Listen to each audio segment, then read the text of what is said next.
முகையூர் அருகே மாசுபடும் ஏரி நீர் அரசு நடவடிக்கை எடுக்க பொதுமக்கள் கோரிக்கை. விழுப்புரம் மாவட்டம் முகையூர் அருகே உள்ள சென்னாகுணம் கிராமம்.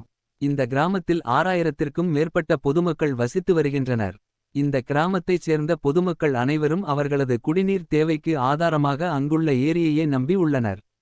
இந்நிலையில் அந்த கிராமத்தில் உள்ள ஏரியினை குத்தகை எடுத்த தனி நபர் ஒருவர் ஏரியில் மீன்களின் இன விருத்திக்காகவும் வளர்ச்சிக்காகவும் சர்க்கரை ஆலையின் கசடுகளையும் மற்றும் ரசாயன உரங்களையும் ஏரியில் கொட்டியதால் தினம் தினம் அந்த ஏரியில் உள்ள மீன்கள் உயிரிழந்து வருவதாகவும் அதேபோன்று பொதுமக்களுக்கு செல்லும் குடிநீரும் நஞ்சாக மாறிவரும் சூழல் ஏற்பட்டு வருவதாகவும் அப்பகுதியை சேர்ந்த பொதுமக்கள் வேதனை தெரிவித்துள்ளனர்.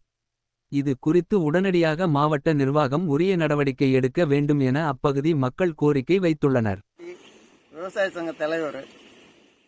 சென்னவனம் கிராமத்தில் ஒரு 360 ஏக்கர் ஏரி இது. அந்த ஏரியை கவர்மெண்ட் பிடபிள்யூ ஆஃபீஸுக்கு சொந்தமான ஏரி. அந்த கவர்மெண்ட் அரசாங்கத்தில் ஒரு ஏலம் எடுத்துட்டு இந்த மாதிரி ஏரியை வீணாக்கின்னு தண்ணியை கெமிக்கலான ஒரு இதெல்லாம் போட்டு ஆலையர்வு யூரியா இந்த மாதிரிலாம் போட்டு தண்ணியை குடி தண்ணீரை பாதிக்குது. அதுக்கப்புறம் கீழே பயிர் பாதிக்குது இந்த கெமிக்கலுக்கு வர்றதால.